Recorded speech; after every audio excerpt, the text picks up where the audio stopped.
Hello everyone, this is the URBONUS podcast. I'm the host Aridonas Gasparavicius, and I'm glad to start our first World Cup podcast from Manila, joined by my colleague Aridonas Gasparavicius, who is also in Manila, just in Media Hotel at the moment. I'm at the corner of Media Workroom of Mall of Asia Arena, and of course Augustas Šuliauskas, who is keeping the pulse of the competition in Vilnius, from Vilnius, and watching all the games in the World Cup. So welcome to the podcast, guys. How are you doing, guys, out there in Philippines? How is it there?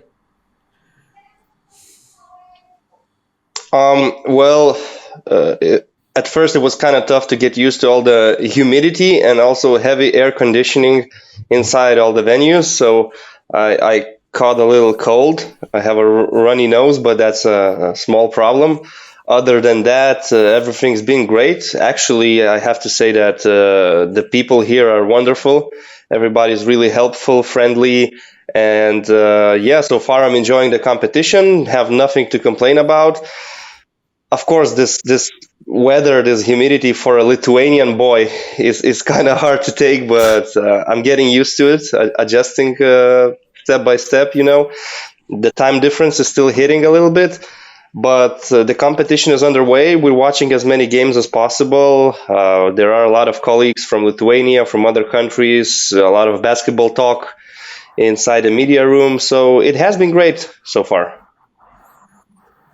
Yeah, we have to deal with the humidity. We have to deal with internet connection issues both in the gym and in the media hotel, which is weird. I think that it shouldn't be that way, but anyways, there are some issues, let's say. But to be honest, I think that every experience mostly depends on people around, and Philippine people are so great. They're so nice. They always want to help you. There's a good thing that there's no language barrier, at least with the most Philippines that I met through the first 3 days, and they make this whole competition experience really awesome. So it's only about the behind the scenes experience. For me, so far, the biggest highlight, of course, was the Philippine arena experience with 38,000 people in the gym, breaking the new FIBA World Cup record. And I was astonished by the whole Philippine arena environment, how great this gym was, how big. For me, it looked like I was in a basketball amphitheater, because the whole stands were basically the way amphitheater works. Let's say the farthest seats in the gym were so far that I could barely notice those seats. So it was something different. It was interesting, to see the culture of Filipino basketball fans. I would say that they're very similar to NBA fans. So at some points of the game between Philippines and Dominican Republic, I kind of missed that feeling of like having European supporters. The colleague from Greek website Sport24 was sitting next to me, and he said, "Could you imagine if there were Olympiacos or Panathinaikos fans in the gym? How different that experience would be." I was sure that with them in the gym, the roof was about to move. So there was this feeling, but at the same time, it's also nice to watch the game in a family-friendly, peaceful environment without no negative intensity in the gym. So it was different, but it was nice for sure so far. Man, you always have to mention that. What? That family-friendly environment and negative environment, to compare those in the Europe and NBA in Europe in Asia. Because that's the biggest difference, basically. So, how's the experience watching the? Okay, Rytis, you can jump in. Now, since we are starting the podcast talking about the atmosphere inside the arena, I didn't go to the Philippines arena. I've watched all the games in the Mall of Asia arena, and of course, the highlight was Team USA facing New Zealand. And I was wondering which NBA players from Team USA will get the most love from the local fans. And I was really surprised to hear and to see that Austin Reeves was actually the crowd favorite. And after the game, walking through the streets, I saw so many people, actually couples holding hands, both wearing Austin Reeves shirts. So it seems like he's Is there kind of some a cult. connection? I don't think so. It just seems like he's a cult figure, and probably it's just that LA Lakers is the most popular franchise here, and there are no other Laker guys on the Team USA roster, so he is definitely the crowd favorite. I think after the game, even the Philippines television did an interview with him in the mix zone because they wanted to hear him and hear his thoughts about what's happening around. So, yeah, I was surprised because I was thinking like maybe the Ant-Man will be their favorite, maybe Jalen Brunson, Brandon Ingram, or somebody else. But it turned out to be Austin Reeves, and actually he played a hell of a game as well. Yeah, he also tried to explain this whole warm welcome by the local fans. We've tried to explain this whole situation by the LA Lakers example. He was actually told by some Team USA members that since LA Lakers are so popular in the Philippines that you might kind of expect something different, but I really didn't believe that it might be, they might be so loud about Austin Reeves. At the same time, I mean, he delivered with an amazing game against the New Zealand. He was one of the best players on the court. So what I would say that he's not only fans' favorite, but I would say that he's one of the media's favorite, because I was excited how humble the guy is, that he's not taking this whole experience for granted, that he was so grateful for Philippine fans and their warm welcome, because not many people expected him to be here. He's coming from a super small town, as he said, so the whole experience is nice. And he also told today in the Team USA practice that LA Lakers players in WhatsApp chat made fun of how Austin Reeves is popular in the Philippines, and also they made fun of this. Some fan had a banner stating that Austin Reeves is better than LeBron James. So it also, this whole thing reached LA Lakers camp. But speaking of unexpected warm welcomes, I mean, when I went to a Philippines game, I was like, okay, so Jordan Clarkson is obviously the biggest star, and there's this, big prospect from Philippines, Kai Soto. But you also will be surprised to hear that Dwight Ramos was actually the guy who received the biggest applause in the gym. And, okay, I'm not familiar with Asian basketball, and I didn't know him before. I checked. He plays in Japan. He averages 9 points in Japanese league. He's 24 years old. He's a guard, and he's very popular on Instagram. So there is kind of cult of Dwight Ramos, which still I don't know the clear reasons behind that cult, but for sure in the following weeks I will get to know more about Dwight Ramos and other Filipino stars. He's one of the better players on that team, and especially in the qualifiers when not everyone was playing, he was one of the main guys. But I saw a tweet as well, because someone else posted the same thing, that he got the biggest applause despite Jordan Clarkson being on that team. And someone wrote, the guy looks like someone who is in a K-pop group. And that's why he's so popular, because he's so beautiful, according to that tweet. Yeah, could be one of those reasons. By the way, how's the TV experience? Because Gitas, our video head, I saw that he was texting something on our work chat that camera work is amazing. He likes the colors and all the quality stuff that FIBA delivered with the TV production. Absolutely. Almost every play, almost every nice bucket or block or whatever is replayed 3 or 4 times really quickly from different angles. You have the camera angle from the top, from the side. You have those high quality cameras that make like a portrait mode picture from close up. So it's definitely been great. It's kind of hard to watch sometimes, in the first round, 2 or 3 games at the same time. We were in our office in Kaunas on Friday, and we were watching Lithuania, Egypt game, France, Canada, and then we had a third screen added when Philippines were playing the fourth quarter against the Dominican Republic. So it's kind of hard to get all the action at the same time, but it's also nice that this 5-hour difference allows us to have games during the day, and then you have time to work in the afternoon, in the evening. And it's not like games are at 9 or 10 p.m. and then you have to work through the night. So let's say time zones are nice for that reason. Yeah, that's how Americans feel when they have a privilege to watch EuroLeague games in afternoon and then just enjoy the evening, whether it's just spending some free time or watching NBA games. So yeah, you're in a good position because, to be honest, I don't have a chance. I didn't see Lithuania, Egypt yet, and I'm not sure if I'm going to watch the second game of Lithuania tonight because I might go to the Greek practice. So far I've been more of a content creator than a basketball viewer. And Hey, by the way, you mentioned this replay that's how thing. it goes for you. Yeah, you mentioned this replay thing. I feel so bad. If I had to pay for the ticket, I would feel so bad because I just don't get it. This FIBA, probably this FIBA decision not to show replays inside the gym.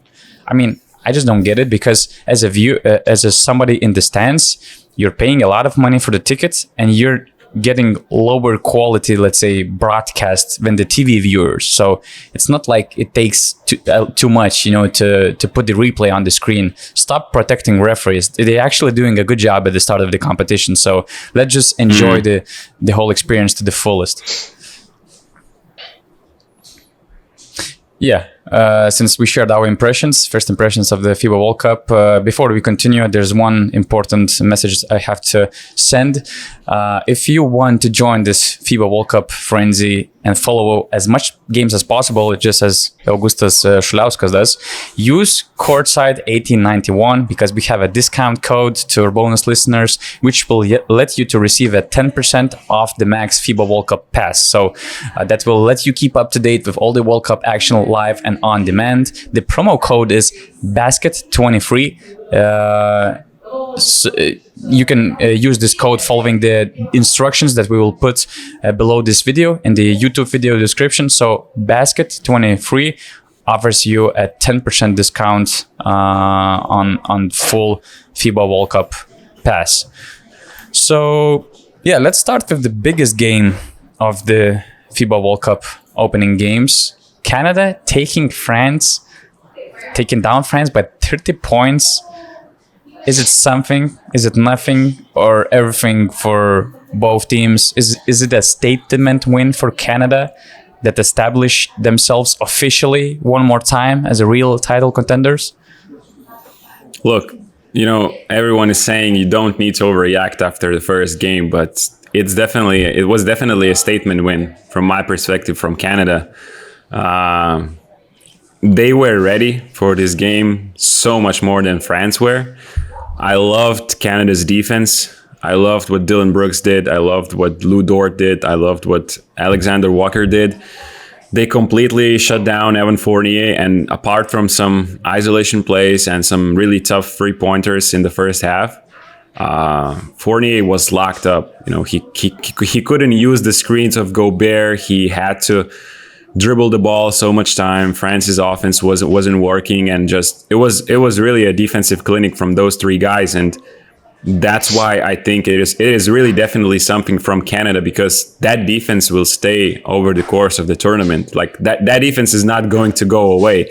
And Dylan Brooks and Lou Dort together, there was an instance I think in the first quarter and then in the second half as well, where all those three guys I mentioned were together on the court, and France just couldn't do anything. Like Rudy Gobert had to dribble the ball from 9 meters away and try to improvise something. So that's just not going to work for France. I thought they weren't ready. I thought they were making a lot of miscommunications defensively, which was kind of weird from France. I thought they're going to be more ready in the first game. So, and obviously then, if you defend well and you have Shai Gilgeous-Alexander, then pushing the ball in transition, nobody is stopping Shai one-on-one on the fast break. If there is no help, if there are no stunts, no double teams, Eli Okobo is not going, or Nando De Colo is not going to stop Shai one-on-one in transition. It's like the guy is averaging 31 in the NBA. So amazing work. Like I loved how Jordi Fernandez have prepared this Canada team. And the only thing I didn't understand from France is that they responded to those offensive issues in the third quarter. Like they scored, I think, 2 points in the first couple of minutes, first 4 minutes. And then Vincent Collet decides to improve the offense by playing two non-shooting centers, Matthias Lesor and Rudy Gobert. And I was like, is this your adjustment? Is this your answer to scoring 2 points? And I was a little bit surprised. They didn't score for a couple of more possessions, and France got in front by 15 points. And basically, Canada got in front, and France just gave up basically in the third quarter. So I was really surprised how bad France were, and I was really impressed with how good Canada played already in the first game. Yeah, if I can add, I agree basically to everything you said. I do believe it's something. It is a statement win from Team Canada. I actually rushed to the media room after Lithuania-Egypt finished, and at the time it was a 3-point game. So I thought to myself that I'm here for a really great competition. But in the third quarter, that crazy run happened. It became a blowout. Shai Gilgeous-Alexander and his offensive talents is a big reason for that. Defense as well. I think Shai Gilgeous-Alexander introduced himself properly to FIBA competitions. You could say that he was unstoppable. If you don't allow him to drive, to penetrate, he will kill you with his crazy range. I think he hit one 3-pointer from 8 meters away from the basket or something like that. It had some fadeaway looks and one finishes. And also what I really liked is you've mentioned Dillon Brooks' defense, but maybe he heard something about Terry Tarpe being a great defensive stopper here in Europe, so he kind of wanted to test the guy. And that one play stuck in my memory where Dillon Brooks basically destroyed Terry Tarpe. So the physicality of this Canadian team and their ability to have these crazy runs is kind of scary, I would say. I loved watching them in this first game. And talking about France, well, it puts them in the position where the game versus Latvia is a do-or-die game. And of course, Porzingis-less Latvia is not as scary as they could be. But knowing that they have shooters all around the floor, who knows what might happen? So you're basically putting your whole competition at risk, and you must win this game versus Latvia. So I think they will do that. I think they'll manage it. But having your asses kicked, as Evan Fournier said in the opening game of the competition, is no fun. And I'm expecting to see a reaction from the French guys. Yeah. The only question... Yeah. Go, Donatas, go. No, go, August. All good. My only question about Canada is, and it was the same heading before the tournament, is do they have enough shooting around Shai? And it's not like they had to show it in this game against France, because when they made the run in the third quarter, it was basically all in the transition and all defensive mistakes from France. Yeah, Dillon Brooks made the first 3-pointer to start the second half, but after that, it was basically semi-transition baskets, Shai doing work one-on-one, not at half court. So when their defense will not be as impactful as it was in this game, are those other guys going to make enough shots? Because RJ Barrett was cold in this game. You never know how Dillon Brooks is going to shoot the basketball. So yes, Kelly Olynyk helps a lot, and I just loved his performance in this game, and he's one of the most fun watchable guys on FIBA court. So that's my only question about Canada. And one thing I forgot to mention about them is that FIBA rules actually help their defense. Like with the physicality they're playing, Dillon Brooks, Lou Dort, they can just hold people legally, and you can't do anything about it. They could just hold you a little bit, and with their strength, Evan Fournier is barely moving when they're doing this. So FIBA rules actually make their defense, worthy of a gold medal. So the question is probably going to be on the other side of the court.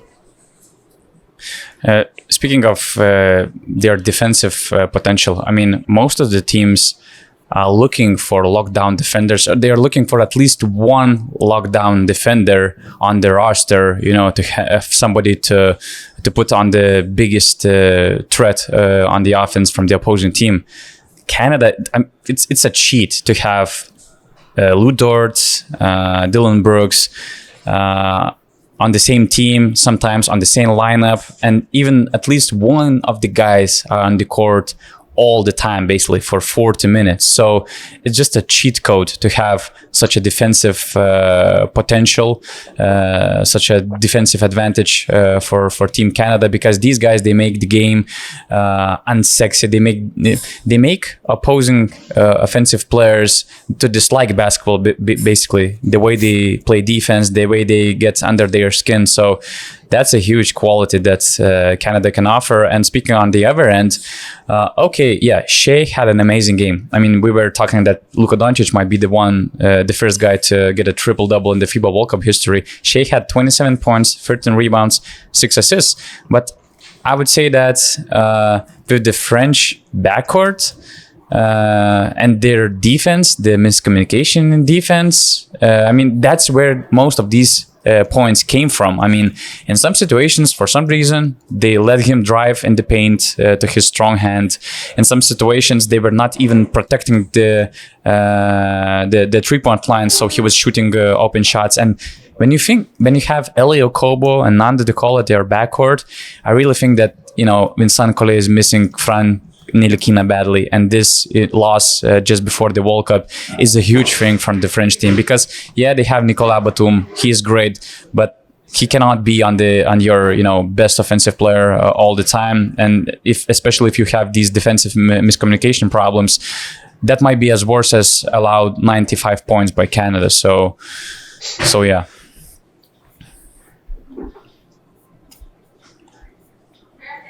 We can go to other title contenders, right? Team USA had a win against New Zealand. There was Slovenia, Australia with the big win against Finland. What did leave you the biggest impression from these games?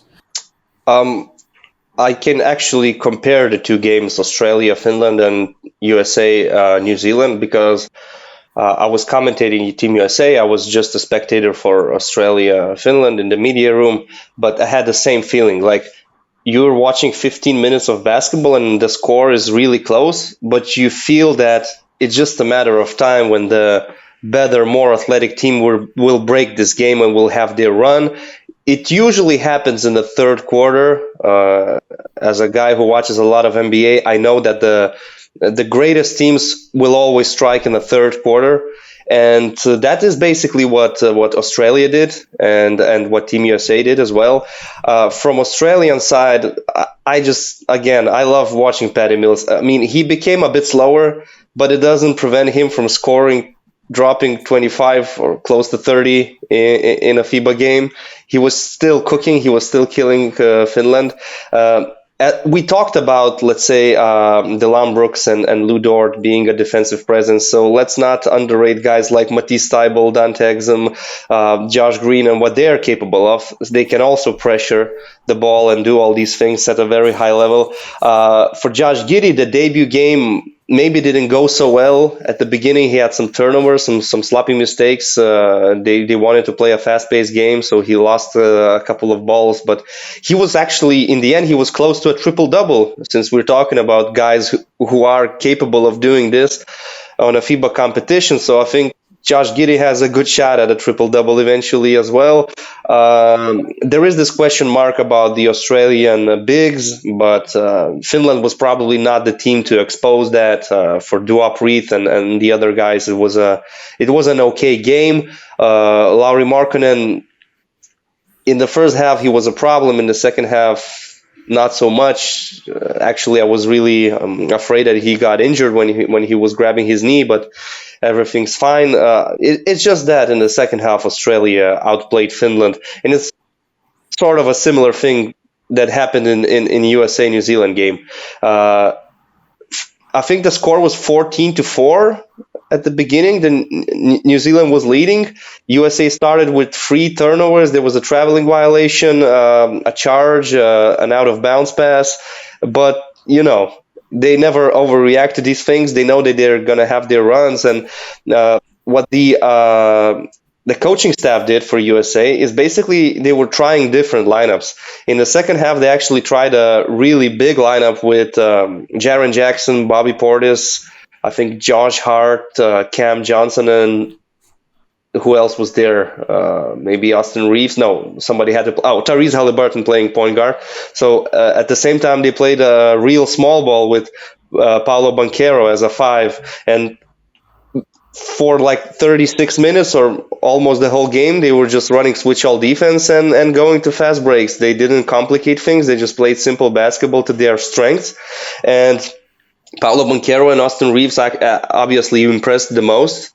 Anthony Edwards, he wanted to do a lot. Not everything was as successful as it could be for a player of his talents. But yeah, it's just a good win to start a competition. I think New Zealand gave a fight. They did what they can. Pero Cameron was just rotating his players to have them as fresh as possible, knowing that this is a really up-tempo game and you have to withstand somehow. So you cannot have any critique towards New Zealand. They did what they can, but it's just a really easily predictable ending to the game. I did not see I did not see the United States game, but my few cents on the Australia matchup. I love Dante Exum in this game. I thought he's one of the main catalysts in that run in the first quarter. We know his defense is amazing. We know he is a great driver to the rim, especially to the right hand. But I just loved how in the last couple of years his decision making in the paint has gotten better. He's a solid spot up shooter at the moment, and all the things I mentioned sounds like a really nice compliment next to Luka Doncic in that Dallas Mavericks team. But he was one of the main guys, as I said, in that third quarter. One of my first remarks in the game was, man, Patty Mills has gotten slower. Like finally, he's not that young anymore. But until now, I think we have not seen, him declining athletically. But he is still the same guy that can just give mid-range jumpers one after the other. So it was really fun to see, FIBA Patty Mills again. But I like how other guys stepped up. Just as I liked Canada's length, I loved Australia's as well. I think their defense also got them the victory. Their plan was to, let's say, send shadow double teams to Lauri Markkanen when he got the ball from the other guys. And that worked because, he sees the second guy coming, then he tries to pass out the ball. Finland is trying to, make extra passes, and then Australia's length recovers. So that was huge. How they managed to limit him. Let's say it was not stopping Lauri, but it was limiting Lauri more. And Australia surprised me with how confident that victory was in game one. Watching Team USA New Zealand game, I was feeling like people should stop complaining that referees are not taking any traveling calls to NBA stars, because very first play travel by Anthony Edwards, I think they traveled, or as you mentioned, they made turnovers. They made 4 turnovers in the first 3 minutes of the game. They already had 6 in the first 6 minutes of the game. Anthony Edwards finished with the third, and solely in the first quarter.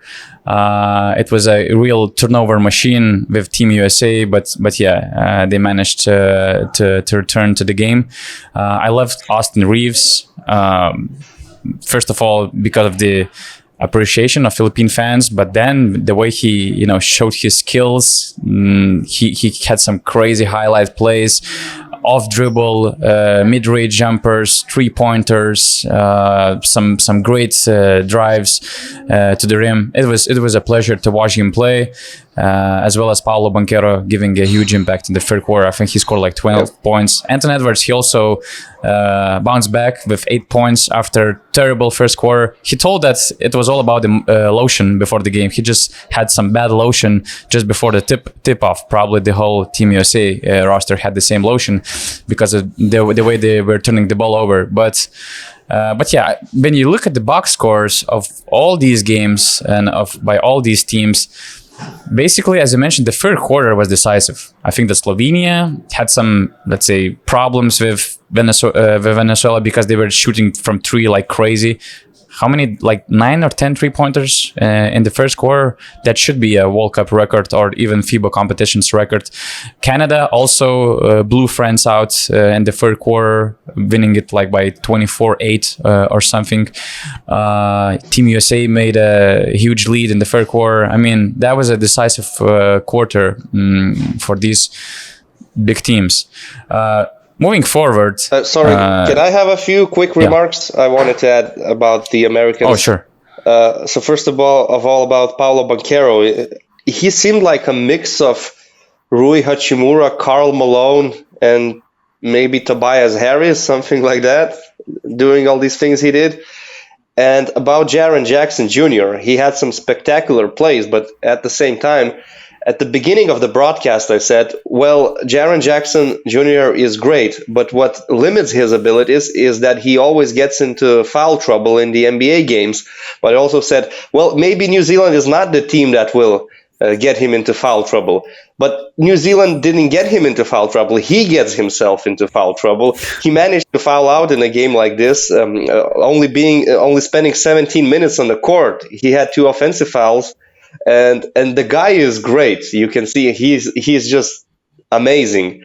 But when the tournament goes on and Team USA will face more serious competition, they will play in the quarterfinal or semifinal or even the gold medal game.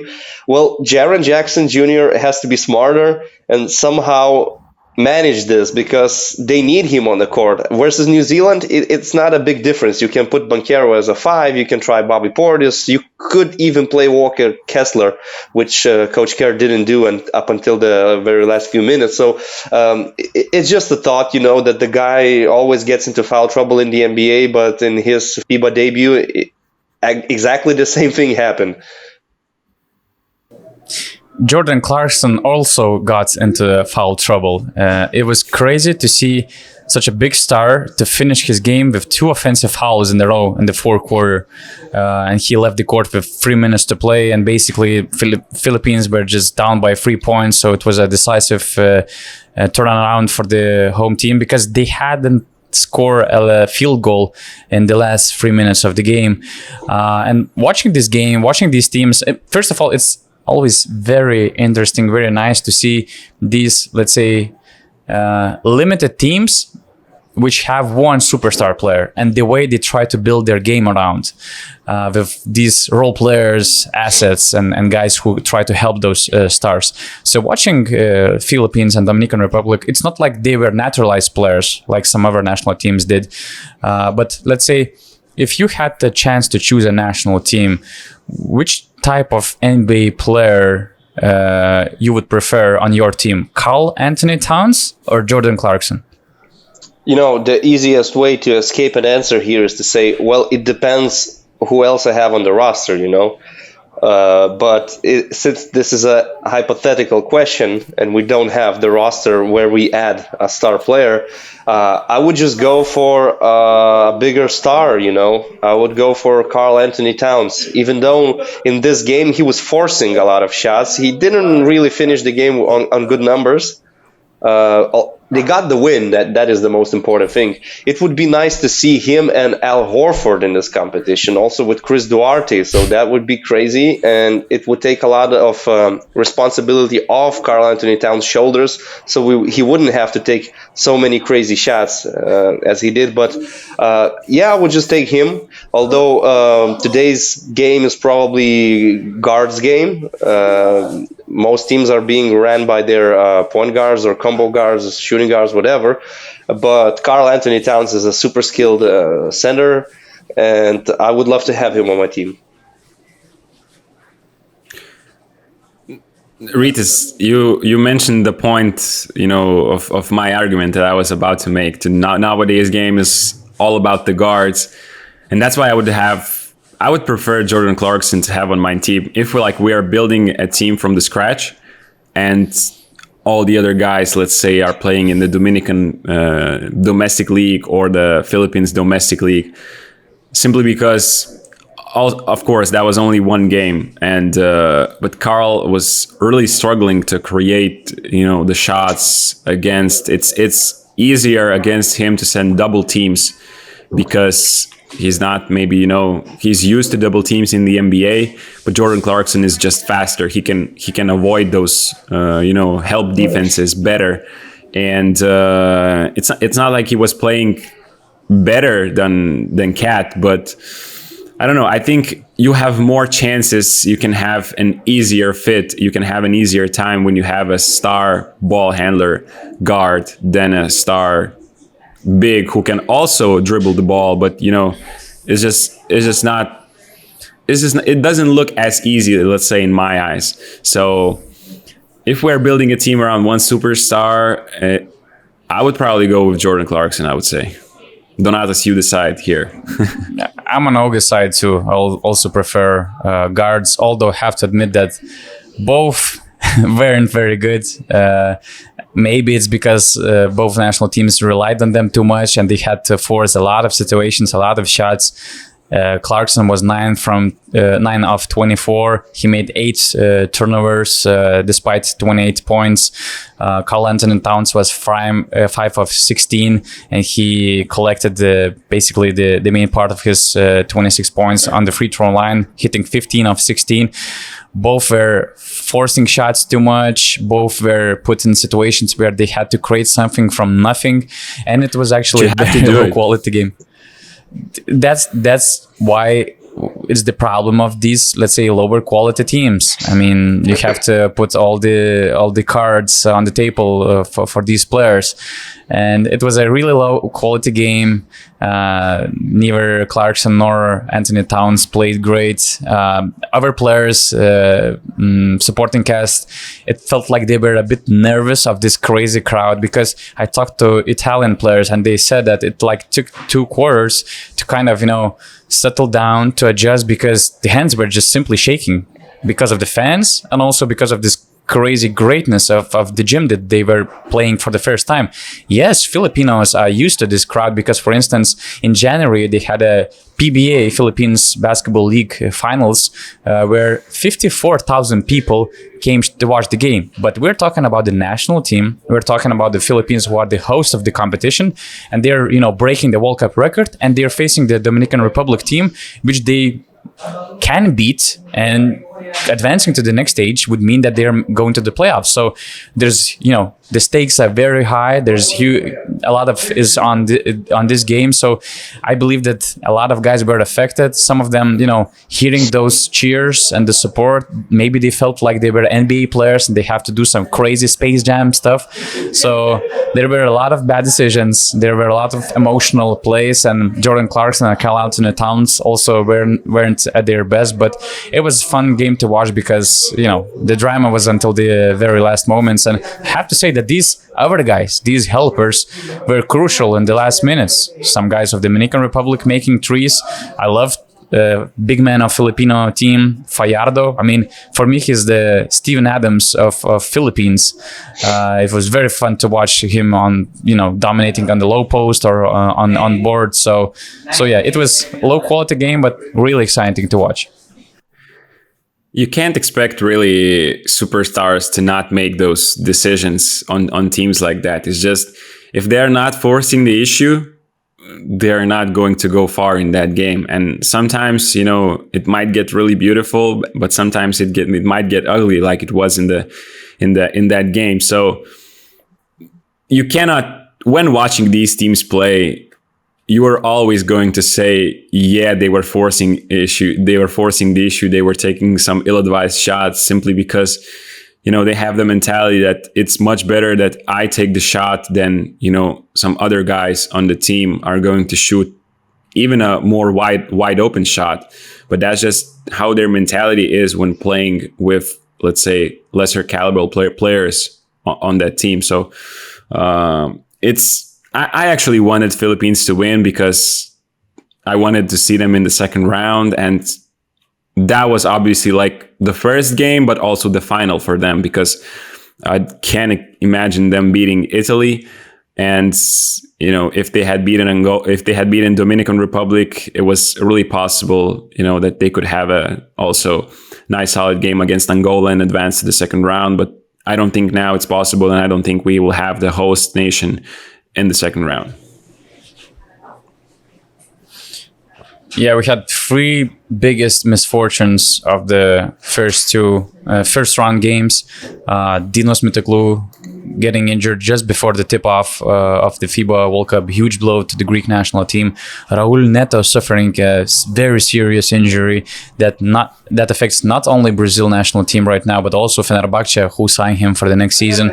And also, I would say that South Sudan had a very big misfortune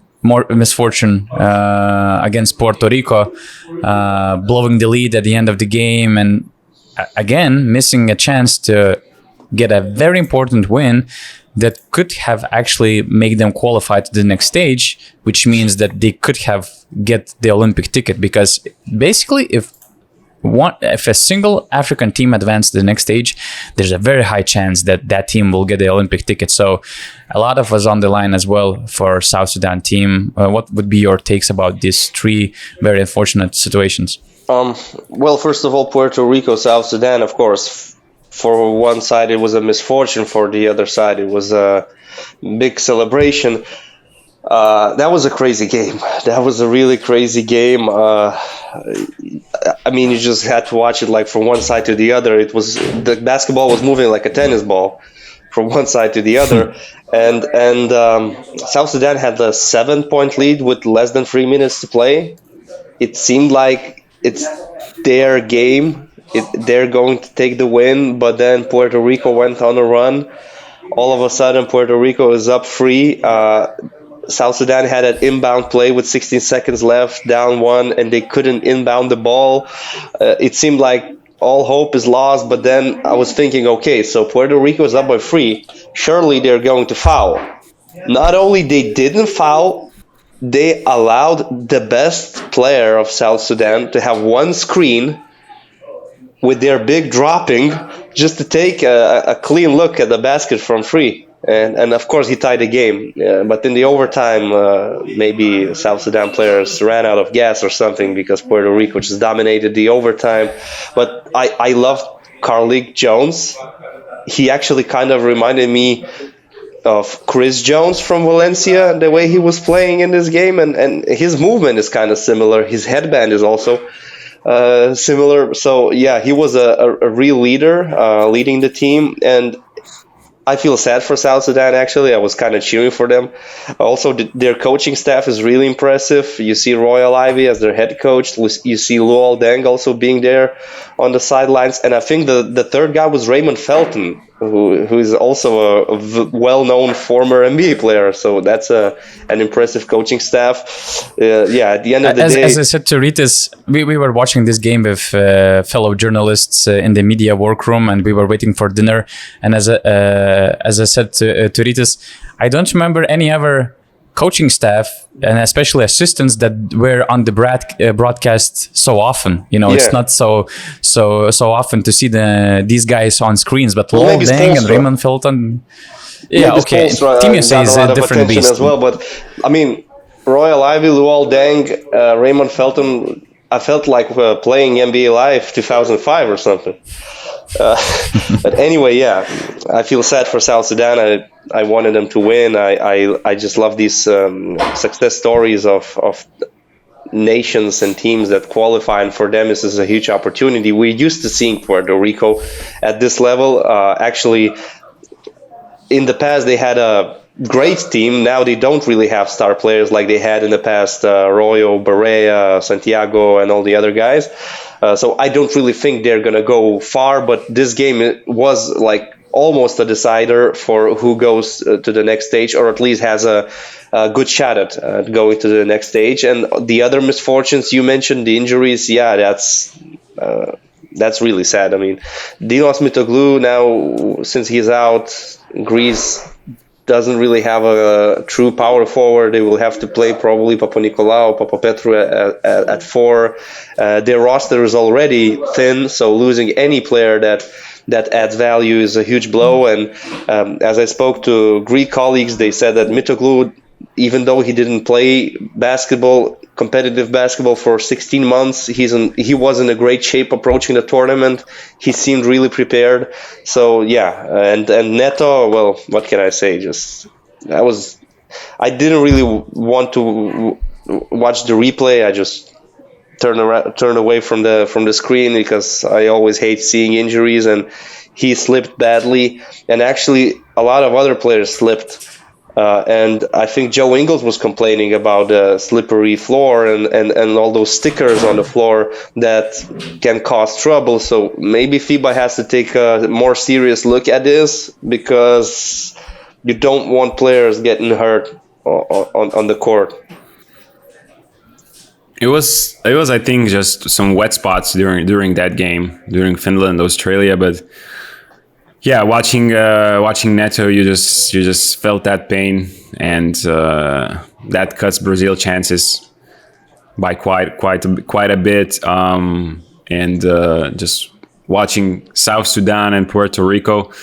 I said on Friday I was on a Lithuanian podcast, and I said that Saturday it wasn't we didn't have many big games. But the one to watch was South Sudan and Puerto Rico, and I was pretty on point about that one. All the other games finished by at least 15 plus. I think all the games except one ended by even 20 plus difference. So, and then we had this Puerto Rico South Sudan matchup. It was NBA style of basketball. Ritis had a great comparison on that. The ball was flying like a tennis ball, especially in that first quarter. It was just up and down the court, shooting fastly, not much defense. Then it got a little bit more intense later, but I loved the Tremont Waters, Carlik Jones matchup.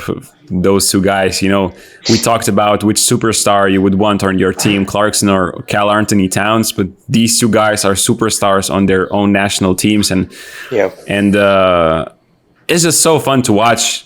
Even small teams like Puerto Rico and South Sudan, because when you have one or two of these NBA caliber players, they're just gonna ball out, and everyone is like, who is watching less basketball is like, oh, who is this guy like Tremont Waters?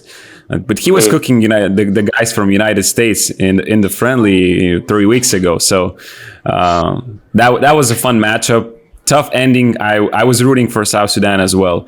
And Dinos Mitoglou, we watched some friendly games with Donatas before the tournament. He was missing shots, but he was moving for a guy who had not played for more than a year. He was moving extremely well. So he would have helped Greece immensely. And I'm sad for this injury, but at the same time, since Greece are probably going to be opponent for Lithuania, that's good news for us Lithuanian fans. So but it's not great that a player injury has to help a team. So I remember there was a time when it was a casual thing in Lithuanian media to basically literally put a headline like, good news, this player got injured. If it was related to the path that Lithuanian national team had to cross to advance somewhere, it was always presented like good news for Lithuanian national team. And I remember that Rytis was one of the biggest haters of this whole trend by Lithuanian media. Look, I mean, as much as I want Lithuania to go far in the competition, I want to see the World Cup with all the best players available, and any player declining to play or being injured is not good news for me. I want Lithuania to beat all the best opponents possible. At the same time, I would love to see Lithuania with their full strength roster, which we don't have this year. But actually, to add on top of what August said, I still believe that Brazil could have a good competition, a successful competition, because yes, it's really bad they lost Raul Neto, but having guards like Iago Dos Santos and Marcelinho Huertas, they're still a capable team, in my opinion. So yeah, I still think they can do something great. They will not be an easy matchup for Spain, in my opinion, in this group. What would be a good result for Brazil? What would you consider a good result for Brazil?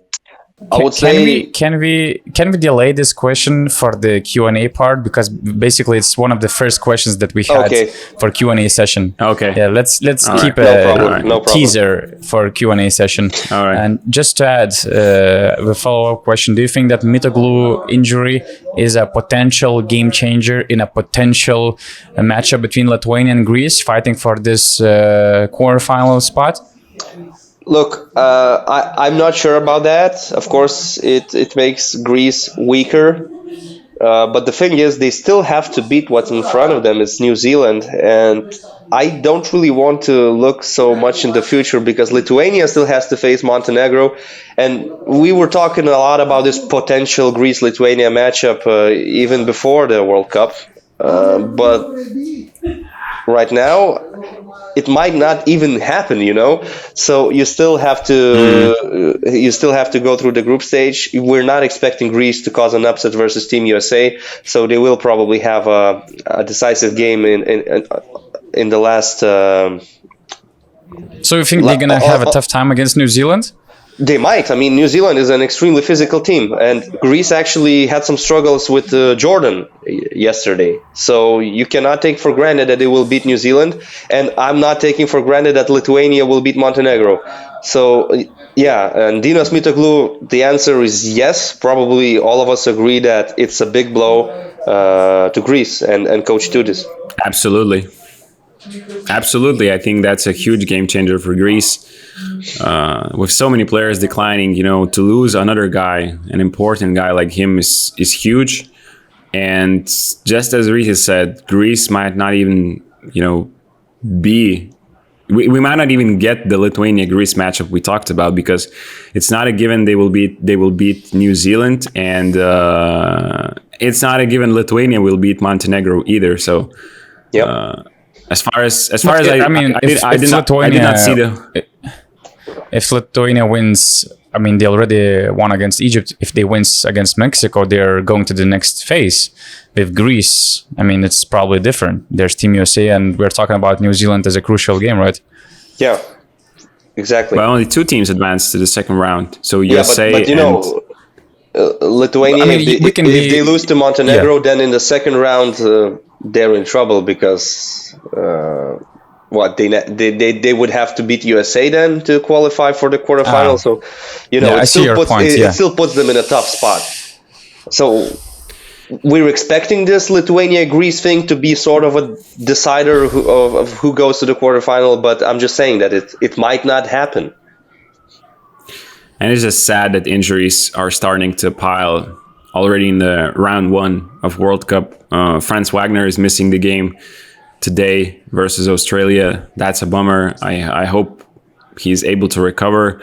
I read a tweet that the speculation around the team that he might come back for the second round. He might skip this game and one more, and he should come back for let's say games in like 4 or 5 days. But let's see how that situation evolves. Just to be real quick, on the end, what would be your round 1-5? Whether it's a player that made the biggest impression for you, maybe he wasn't the best player on the court, maybe there were some coaches, basically anybody can make your top 5. Who would that be? Banchero, of course. Margiris Normantas from Lithuania, and Gabrielis Maldunas, both, I would mention them in the same package. Both debutants for the national team in a competition. I'm not talking about FIBA windows, and both played spectacularly in their respective roles. I don't think that your third center could play 7 minutes of basketball any better than Maldunas did, and Normantas was probably our best player in that game. So I have to mention these guys. You mentioned Maldunas, which is already titled as Lithuanian URBONUS Printezis by the Greek media. I saw the interview. Because of his shot, yeah. Yeah, because of his signature shot. And I was actually not surprised by Moldūnas' performance because at the end of the practice, before Lithuania game, Moldūnas was really working a lot on these situations with Motiejunas as a passer. So I was like, okay, I was thinking like, can he translate it? I mean, is it something that they're preparing for the game? And it turns out that, I mean, that was the big factor, actually. I mean, that was they were preparing, not just shooting those shots regularly. Yeah, and also I would mention Carlik Jones as well as the player who really impressed me on the first game day. And I actually want to give a shout out to the referees, because so far there hasn't been much to complain about. And even that call in South Sudan Puerto Rico game, it was the right call, and it takes guts to call a foul when the game is on the line and the game is tied. Of course, it still went to overtime because the Puerto Rico player didn't hit the free throws. I think it was Romero, but the referees so far have been good, and that's great, because in the last few FIBA competitions, I think we've spent like at least 10 or 15 minutes on every podcast complaining. Yeah, so let's at least spend 15 seconds for praising referees. But they for sure deserve the credit for doing a really good job so far. That's such a harsh, we're complaining for 15 minutes, but when we have to compliment them, it's like, yeah, they're doing a good enough job so far. And that's it. We go to the other topic. Man, I would not want to be a referee. Anyway, my top 5, my round 1-5 would be, first of all, since Rytis mentioned him, Carlik Jones, absolutely. Crazy stat line, crazy performance. Too bad he did not get the win, but turned some eyes, definitely. Then I would have the trio that I mentioned before at the start of the pod: Brooks, Lou Dort, and Alexander Walker, and their defense. I thought it was absolutely phenomenal.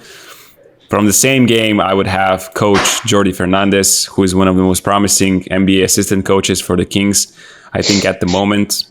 I was really surprised how well Canada was prepared already for game 1. Everybody says that you need to get into a shape later in the tournament, but to be playing at this level, to have a counter for every defensive solution France threw at them, was just absolutely phenomenal.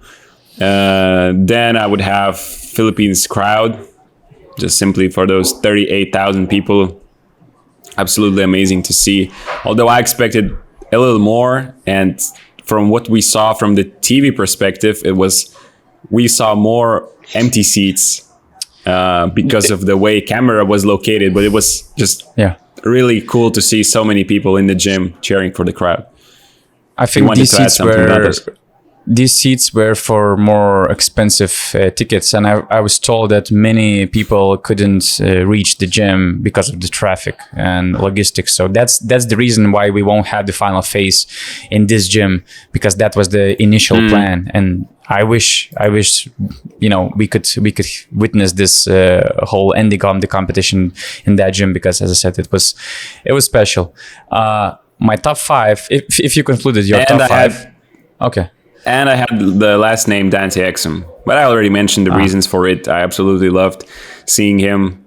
Obviously, the stars of that team will be Patty Mills, Josh Giddey. He will have better games in the tournament that he had in the first one. But Dante Exum, for me, was the key guy in that key third quarter for Australia. So I wanted to nominate him in my top 5.